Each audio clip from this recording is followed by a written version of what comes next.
Hi, everybody, and welcome back to yet another cracking installment of the Matt Brown Show. This is the Private Placement Perspective series where we're talking to venture capital firms and figuring out what makes them tick. With me on the line is Alex Nascimento, the head wig, the top of the pyramid, the head of the food chain at 7CC Invest. Alex, welcome to the show. Thank you, Matt. Thanks for having me. The privilege is all mine, Alex. So why don't you give our audience around the world a bit about, the elevator pitch about what you guys are up to? Yeah, so we're a firm that focuses on tokenizing real-world assets. We have a thesis of tokenizing structured debt or high-yield products, agricultural products, and environmental assets such as carbon credits. So how is it evolving? It seems to me like blockchain is flavor of the month one week and then the next month it isn't. So how has the FTX scandal, for instance, impacted your portfolio? Fortunately, we didn't have any exposure to FTX, mainly because we are a US-based firm and FTX was a Bahamas firm. So we mainly work with Coinbase and the other US firms. So frankly, we didn't have an exposure to FTX aside from some FTT tokens, which all are worthless now, but nothing that was significant. Mm-hmm. What makes you guys different, would you say? I think that our key sauce is kind of like look at how the technology can bridge the native blockchain and crypto world to the institutional world, right? Our thesis has always been either this is going to be institutionalized or it will continue to be a tech play. And frankly, I think that it has been. We just saw like last week or a few days ago, Fidelity go silent on launching their Bitcoin platform. We see a variety of banks looking into it, all the way from Chase to Bank of America. Then if we talk globally, then the list of institutional players adopting it is vaster than the time we have on this podcast. All right. Seems to me, I'm curious to understand from a commercialization perspective. As a technology, blockchain obviously promises a lot. From a commercialization perspective, do you see trends-wise that startups are able to commercialize blockchain technology now when we know that Web3 as an idea is not quite here yet? It hasn't really been fully adopted for various reasons. So from a commercialization perspective, Alex, do you feel that companies are more easily able to commercialize, or startups are more easily able to commercialize in the space today? Sure. I think that there is a vast number of applications for blockchain. It depends which space the specific startup wants to play in. You can go all the way from utilizing the technology to commercialize new songs from garage bands that have a very niche audience and that can grow exponentially. You can do similar things that the technology allows for breakthroughs in the supply chain industry, as well as in the financial sector. So one of the ways we tend to look at blockchain is kind of like how people looked at mobile technology in the late 90s. In the late 90s, it was like one application. You picked up your mobile phone, you called someone else. That was it. You were just not tied to your house or, the specific wired machine. And then now, like, our lives are surrounding mobile technology as opposed to mobile technology surrounding our lives, right? I ask you, how long can you stay without your phone? And I think that probably no more than a few hours.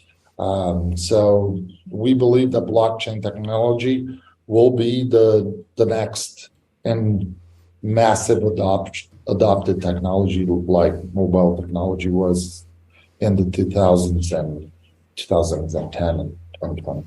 Mm-hmm.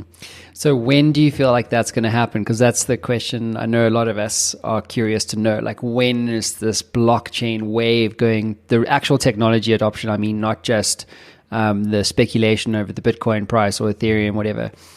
So when would you say is this uptick, this adoption curve going to start to happen?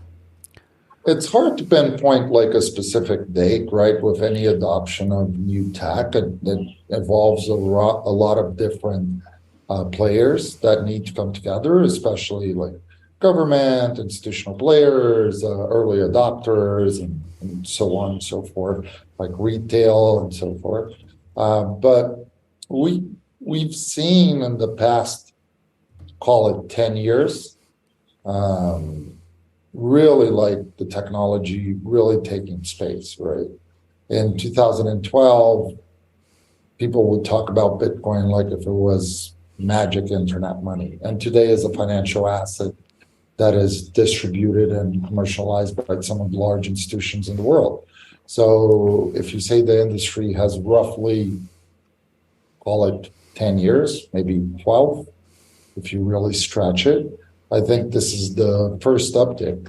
And then the next uptick is as we evolve into a Web3 environment, into environments where people are going to be spending much more time in the metaverse or an app or similar platforms that could be called the metaverse, which technology is going to be the technology that allows you to connect your refrigerator to your mobile device, to your bank account, to your Amazon account, so that when you run out of milk, your refrigerator sends a signal, you click a button, and then Amazon sends the milk to your home, right? And when you have a variety of different databases that need to be integrated, the most common thing is to use a decentralized database.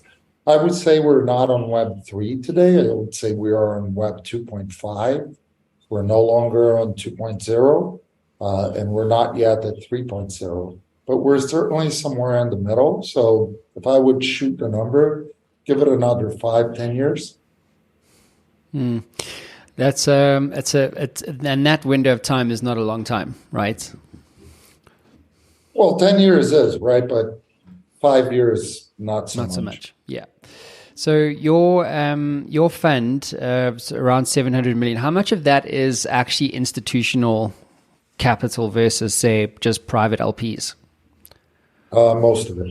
Oh, really? Yes, geez, that's interesting. I figured as much. And when you think about the macroeconomics around crypto, as an example, maybe just more broadly around the financial system at the moment, obviously blockchain has a huge space to play there from a DeFi and many other applications perspective. How much does the macroeconomics impact your thinking around when to cut checks or not, or which startups to back or not? Well, I think that any savvy or responsible fund manager or financial advisor would say that macro always ticks, right, and plays a heavy pull in it. We're seeing this kind of like last reiteration of the Bitcoin ecosystem going against some of the macro trends like SVB or Credit Suisse or some of these larger banks that are going down. But you have to look at the macro. You have to understand where things are going, unless you're investing in something very niche, right? And if you're investing in something very niche, then you have to look at the segment of that market. So I would say, yeah, macro always plays a big role in our thinking. Mm-hmm. And so what's the source of your deal flow typically? And what factors do you look for when making an investment in the blockchain crypto space? We look at mainly things that could be disintermediated. So if you look at, we frankly focused on the three theses I mentioned, right? High yield products, agricultural assets, and environmental assets. So if you look at those high yield products, those are usually only products that institutional players can touch, right? Because it takes a minimal investment that's sometimes, or most times, not obtainable by the average retail investor. So that's one. If you look at like agro products or agro commodities, some of the future contracts that you may look into soy or other commodities require a significant upfront commitment. And if you could fractionalize that, you could give people exposure to future contracts of soy, for example. And if you believe that the world only has more people and that we're going to have to produce more food, then I would call it a no-brainer. Maybe people might disagree with me, but I don't see us going, not certainly in the near future, less people in this world and less food, right? So you give people exposure to that. And if you look at environmental assets, you have mainly two main certifications of all carbon credits in the world that already said that they don't like their carbon credits to be tokenized. We're in 2022, in the next 20 years, 25 years, you're going to need more carbon credits that there are available to decarbonize the way the world is going. When you get pitched by a startup, where does it go wrong? Prior to my life in blockchain, I used to invest in general startups, right? From bubblegum to dog food online. And I would not even say that this is my quote, right? Because it's not. It's just, I was part of Tech Coast Angels, which is the large angel investment group in California. And one of the things that we always talked about and we always coached startups is make sure you have three things, right? You have a unique selling proposition. You know why you're different and why you're standing in front of these people and why people should buy your product. B, you have decent financials and you thought through the financials. And C, and most importantly, you have a clear ask. I many times sat through pitches where the entrepreneur didn't have a clear ask. You ask me, okay, how much are you raising? Well, it depends. No, it doesn't depend. You need to know how much you're raising, right? Because you're wanting a check. So I need to know how much, if I have the money to give you. So I would say that those are like the three pitfalls that any entrepreneur pitching, any kind of investor, that being early stage ventures all the way to the Sequoias of the world, those three would be my go-to. Mm-hmm. And when you think about your greatest success and failure in venture investing or early stage investing, what would you say has made the difference? That's a really good question. I think team, and team. Those, it caught me off guard, that one, but I would say it's definitely the people, because you may have a great idea. You may have like the right connections, right? You may be the son of the biggest distributor in your segment. If you don't have talent and you're not good people and people don't like you, it's challenging. Yeah. Especially if you're an entrepreneur, you have to convince people to follow your dream, right? And Alex, when you think about all the startups looking to raise money today, what's one piece of advice you would like to give them? I would say that today we are in a bear market for risk capital, right? And frankly, for the people that listen and watches, maybe they question why we are in a bear market for risk capital, and it's mainly because interest rates around the world are skyrocketing. So if you're a money manager, why am I going to put a significant part of my portfolio in a risky asset, that being crypto or that being a startup, when I can get a risk-free return that's sizable? Some of the markets that we heavily invest in, like Brazil, have 15% free risk interest rate, and that's a safe play, right? So in an environment where you have a lack or a bear market of risk-free capital, the best thing you can do is build and really focus on your product so that when the market shifts, and the market will shift because we all seen cycles. You've seen cycles, I've seen cycles, anyone in this industry saw many cycles. So the market will shift. And when the market shifts, you are fully prepared with the best product in your industry. That's a really good advice, actually. Just focus on your product. Don't worry about the market. It'll turn. Yeah. Yeah, that's really good advice. Tell me, Alex, when an exit opportunity comes along, so you have a portfolio company, like Lesha said, you mentioned you're really interested in startups that have institutional maps or roadmaps. So assuming you have a big financial services company, Bank of America, they want to go buy this decentralized finance application thing, whatever the case is, how do you prioritize and evaluate an exit? Like, where do you stand on the process in terms of engaging with your portfolio startup, the one that's being acquired, in the context of an exit? Do you let them do their own thing? Do you tell them, hey, sell this thing now because you like you built this platform, so strategically this is where you want to go? Like, where do you fall? And I think that's a really clever question, because it all depends, right? It depends on like how much of the cap table am I representing. It depends if I have a vote, if I don't have a vote, if I'm a silent shareholder, and if I'm not. But assuming all things are equal, one of the things that I always tell entrepreneurs is that if you were talented enough to reach your first exit, you were talented enough to reach your second, third, fourth, fifth, sixth, and be a serial entrepreneur. What you cannot afford is not to have liquidity. So if you have a good opportunity and somebody wants to buy your company, my opinion has always been sell it, because you're talented. You will find something else. It's kind of like if you're a basketball player, right? Somebody wants to take you from your like A team to like your next team.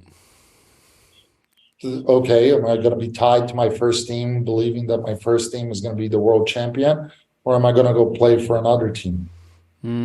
I agree. Just sell. Like, dude, I've been there, man. Like, and it's interesting because you think, oh no, another acquirer will come along for sure. We're that good. I mean, if one's going to come along and make us an offer, why wouldn't another one come along? It's like, yeah, okay, you keep drinking that Kool-Aid, son. Especially like because markets move so quickly, like they really do. And it's like, if you're in Q4, right, and it's an institution looking to acquire a platform from a startup that does something in blockchain, whatever, like their priority the next quarter can change, and then suddenly the deal's off, and these things you cannot control. And to your point, like if you're gonna get that opportunity and create that opportunity once, you can do it again. And I think the rub is knowing like what kind of founder are you? Like, are you the guy that builds and sells? Or are you the kind of guy that's a one-hit wonder and hopefully the stars will align, but that's it, And you do get both, and you need to know like where you fall as the founder. Exactly. And you pointed out something that just happened, right? If you look historically, and I'm not even going like in history books, just go until like November 2021. Market was so hot, everybody was in it. All the major banks were looking at blockchain. Solana was like, for those of you who follow crypto, was skyrocketing. It was like the hottest protocol in the market. And you fast forward to April 2022, which was like almost just a quarter away, a little bit more, when Bitcoin Miami conference came around. From that point on, it was just down the drain, up from like almost 70,000 to like 17,000. And what if you passed on an acquisition in November? Mm-hmm. You woke up a year later, like in dire situation. Yeah, it sucks, eh? Like, imagine waking up being that guy. Yes, sister, it's going to be horrible. Sorry, I'm laughing, but it's not really a laughing matter. That's just reality, right? Like, and that's one thing that that I think it's hard for entrepreneurs, right? Is that you put so much effort into your venture. You fight with your wife. People tell you you're crazy. You quit your job. You put a bunch of that in your credit card. You're so committed that thing is almost like your child, and you're trying to sell your child. And that's my point, right? It's not your child. You are your child. If you bear one successful venture, you will bear another one. Yeah, exactly. Exactly. So when you do cut a check though, Alex, do you have a preferred sort of capital structure? Do you go with a safe if they're pre-revenue, if they're revenue generating? Do you do convertible? Do you price the round? How do you approach that? That's also a very good question, because it depends on the jurisdiction that you're purchasing or coming into the company, right? In the States, safes are acceptable. Some legal counsel will tell you it's not a good deal. You should do a convertible note. Some people say, yes, do it. It's fine. In other countries, it's just not existing. I think that one of the things we always try to do is to have a say. And depending on the check size, a board seat is something that we don't negotiate. But I think it's less about the structure, because the structure can be tokens, right? Especially in the blockchain space, you can get early tokens that if the project flies, it's immediately liquid. So I think it's more on the governance side. What's the role of AI going to be in blockchain? Because it seems to me like blockchain as an adoption, idea hasn't fully matured just yet. And AI is now a flavor of the month. It was kind of like NFTs were just before, AI, and now NFTs are like the dirty school child. Like nobody wants to play with them. But AI is now like the cool kid on the street corner block. So, I'm curious to say, when do you feel like walk us through? You're on the coal face of it. So AI integrating with blockchain, super interesting. As a concept, because there are these exponential technology trends, aren't they? Like that are promising just a fundamental change of everything.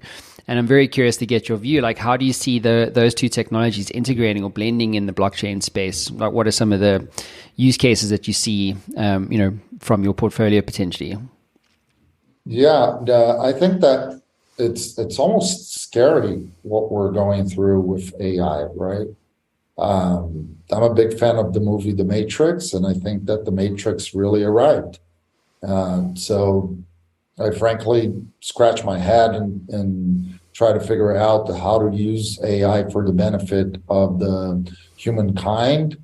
And I don't know if other AI startups or protocols are considering that at the forefront of their decision making. But if you think like which job is not going to be impacted by AI? The other day, I thought about one job that might not, which is like a high-end chef from a high-end restaurant. That might still take a while, but eventually it will. Because you're going to have like a oven that will cook your food with the recipes that an AI protocol. Yeah, man. Dude, there's not a single job. Like, think about it. Like, just before this, I was watching a Boston Dynamics clip. I mean, these things are doing like somersaults in the fucking air. You know what I mean? Come on, dude. Do you think that thing won't be able to cook a freaking meal for you? You know what I mean? Yeah, well. So, like, even a hairdresser. Like, I saw one now with like a robotic arm. Like, I will never ever do this. Right? I will never ever be this guy. But like where you go to the dentist and you have a robot shove its stuff in your mouth, and it's like looking at it and cutting you open and stuff. Like, no, like just no. Like, I won't do it out of principle. But you're right. I really don't see a single thing. Like, I don't know. It's probably like a game to play with GPT-4. Say like, yeah. You know what I mean? Like, which jobs will not be affected by you? Okay, fuck it. Let me do that now, actually. Let me actually do that. See what it says. Yeah, it's an interesting question, right? Yeah. And then it's kind of like, well, then what do you do? Do you Yeah. invest in everything that's AI related and hope where it goes? Do you massively regulate how AI operates? Yeah, I don't know. I'm curious about what. Okay, so I asked it. So, which jobs will not be impacted by GPT-4? Well, GPT-4 and other advanced AI models rather, have the potential to transform many industries and job roles. There are still certain jobs that are less likely to be significantly impacted in the short to medium term. Blah blah. Some examples of jobs less likely: physicians and surgeons. Okay, so that's the dentist thing. Mental health. Okay, maybe, but surely you would have a robot talking to you as opposed to a therapist. Artists, and I think this one I actually agree with. Artists and creative professionals. That's probably one that resonates with me the most, right? Like, that creative process is not something that you can easily just mimic. You know what I mean? Although, having said that, I was actually watching this clip on LinkedIn the other day, where one of my previous businesses was a record label, so I used to produce music, right? Like, that was my thing, and then I now they've integrated chat into the production environment. So let's say you didn't like the timbre of a sound, or you didn't like the key or whatever, you could say drop the key and it would drop the key, or you could say a pregio this and combine it with that. So essentially you're still co-creating creatively with AI, even in that space. So I don't know, I just don't see a space where it's not going to be there.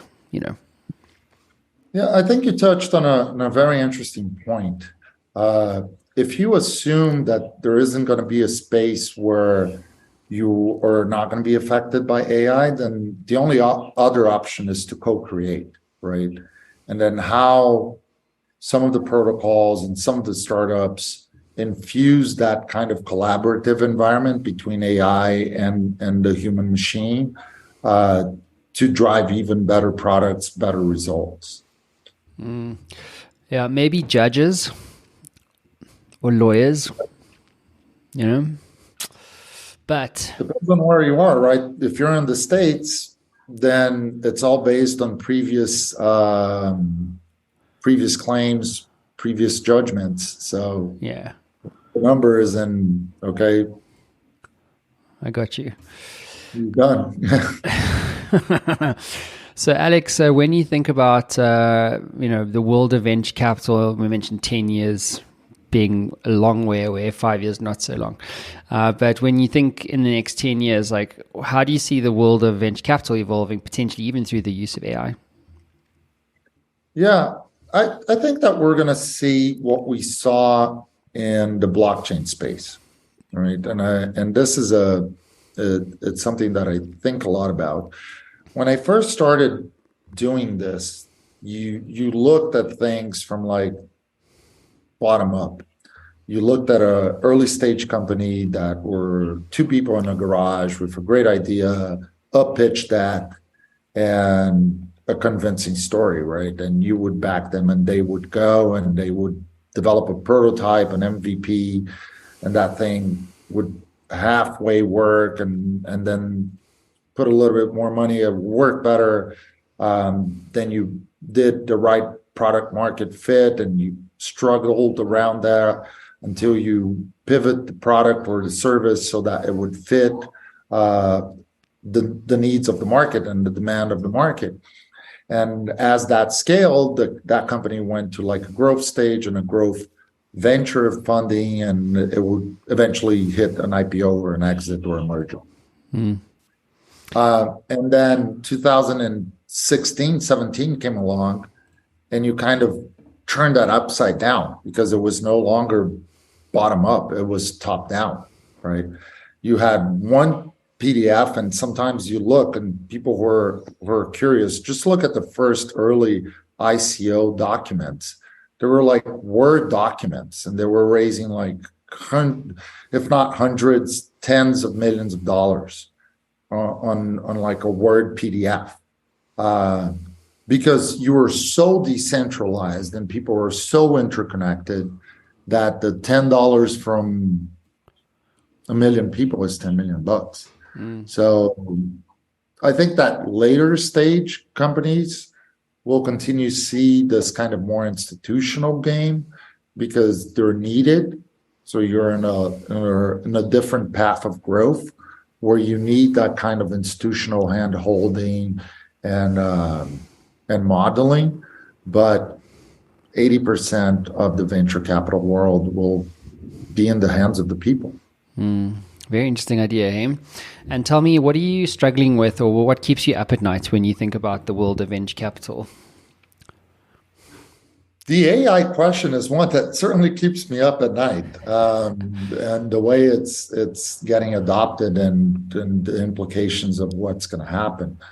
On the other side, on a more immediate side, I think that we are going to go through a very different cycle of the macroeconomic scenario, one that we have not seen before, one where we're going to just live for the foreseeable future in a hyperinflation. And when I talk to some of like old-time executives of banks, a question that I always ask is, okay, so when you were 20 years old, right, how many products your bank sold? 20? 40? Now that you're 60, 70, how many products does your bank sell? You don't even know, right? Because it's like so many assets. When we started investing in Bitcoin and blockchain, there were about less than 100 coins. If I look today, there's more than 30,000 in the span of like 8 years. So you're just going to go into this module of printing money, building assets in a very decentralized environment, which I think it's hard for the average Joe, right? The average Joe is going to be more and more crushed under this hyperinflation model, and it's frankly quite scary. It's like, how are people going to survive as they get older because they're not going to have any savings, and things are only going to become more expensive. Yeah, that's what I worry about, dude, is like that time, you know, when, I mean, I don't know how old you are, but like I'm turning 44 this year, and like fucking, yeah, we're exactly the same age. 44, dude, you know, like, oh my God. And I remember when I was 24 going, I'm old. Now I'm like, oh, now I'm telling my mates like, yeah, but 44 is the new 64, you know, or like, what is it? 44 is the new 24. Sorry. Yeah. You know, because of like, whatever your rationale is. But like, I do think about that, you know, like, because things do get expensive. I mean, the other thing, more expensive all the time, and as you point out, like this hyperinflation thing seemingly not going away. I mean, it's like, what did a chappy bubblegum cost you, like, or whatever, you know, 20 years ago? It's like a fraction of what it is now. So your earnings potential has to map to that, or you know, exceed that. Otherwise, you know, you're going to be in trouble. And I think a lot of people aren't thinking about, you know, the reality of that. If you are displaced through AI as an employee, or whatever the case is, or your business is made redundant because of AI, you know, like this is what pissed me off with Microsoft, was like they basically, you know, gave OpenAI $10 billion worth of Azure credits, and they said, cool, you know, we're going to take 49% of you to drive our consumption revenue, because that was getting hammered, right? So there's more to that story. But then you had a proliferation of AI-enabled startups that were using OpenAI to do cool things, to make a difference, to increase productivity, whatever. And now it's just being centralized again. It's like, fuck sakes, you know, can we just like, you know, like it's just like wherever you look, like there's lots of uncertainty. I'm very positive, though, that, you know, given these sorts of shows, these sorts of conversations, that, you know, people can become self-aware. And I think oftentimes that's the difference, is like those who make it are the ones that are self-aware on like what's actually going on. I mean, if I talk about like AI to my wife, I'm like, listen, yeah, this is revolutionary. Like everything is fucking changing. Like every single job, everywhere, every planet, every company, everything is going to change fast. And she hasn't even used it. And I'm like, listen, like you have to use this thing. Like it's not a nice to have. You must use it. Like it's too powerful. Anyway, so it's just this idea of self-awareness, and becoming self-aware enough to make appropriate decisions now so that you can protect your future tomorrow. Yeah, and be self-sovereign, right? So one of the things we didn't talk about is that I teach at UCLA, and I teach blockchain applications for finance. One of the things I always tell my students is like, look at the rate of inflation, and then look at the rate of your potential earnings. You're more and more and more behind the curve. So if you're more and more and more behind the curve, how do you protect that, right? Because the older you get, the wider the gap will be. So and this is kind of a conversation outside from venture capital, but in line with, what are the investments you're going to make that are going to give you self-sovereignty and financial empowerment? So think twice about buying that new car, and make a wise investment. Yeah. It's 100% true. I mean, there's a little graph I saw on Twitter. Basically, if you put like 20% down on a $600,000 home, for the first 5 years, you haven't even touched the principal for 5 years, and it's like, oh, no, but you own a home. It's like, well, yeah, okay. Is it? Well, is the real estate market appreciating enough faster than your rate of, people don't get it. Like they don't think about these things. Again, you're right, to your point around self-awareness and stuff, and kudos to you, man, for teaching these kids, because I do believe, like, the kids, like my child, I expose him to ChatGPT. I make GPT-4 tell him bedtime stories, and he laughs himself to death. But it's like, you have to expose them to the stuff, and the sooner the better, I think. Yeah, or just provoke the question. It's like, you think you're going to live forever and make money forever, or at some point your earning potential is going to decrease, right? Take a look at your grandparents. Your grandparents were lucky enough that they could buy a home. I don't know if the average person today can afford a home. No, they're not. And there's a huge housing shortage also. There's not enough homes anyway. So, yeah. So let's wrap this up, Alex. If I could give you the keys to the Matt Brown Show time machine, and you could go back to yourself on day one of your whole venture capital sort of journey, and give yourself one piece of advice about investing in startups, what would that one piece of advice be? You should have given me this question previously so I could really think through. But I think that out of the top of my head, or at least like the most natural question or natural answer that I could think of is be very curious, right? Just like you're doing with your child. Expose your child, expose yourself to what is out there. And if you don't know the difference between what you have now and what you had 20 years ago, is just like all the information is out there. If you just put a little bit of effort, you will understand what are the frontier technologies that are driving your life and your future and the future of your family. So try to understand those, because those are going to potentially give you insights into some of the best decisions you can make. Not only if you're not an investor for your career, just like you said, right? You need to know how to use AI. And if you're looking for a job and you just don't know how to use it, then you're potentially not the best candidate. So explore as much as you can frontier tech. Be curious and be hungry. Hungry for the win. That's the one, man. Keep pulling on that string. So on that bombshell, thank you, Alex, for being on the show. It's been a privilege having you here, buddy. And yeah, man, let me know when Web3 arrives. Drop me an email. Well, I certainly do. Thanks a lot, Matt. It was a pleasure being here, and anytime it will be a pleasure to come again. Anytime. Thanks, guys. Cheers. Have a good one.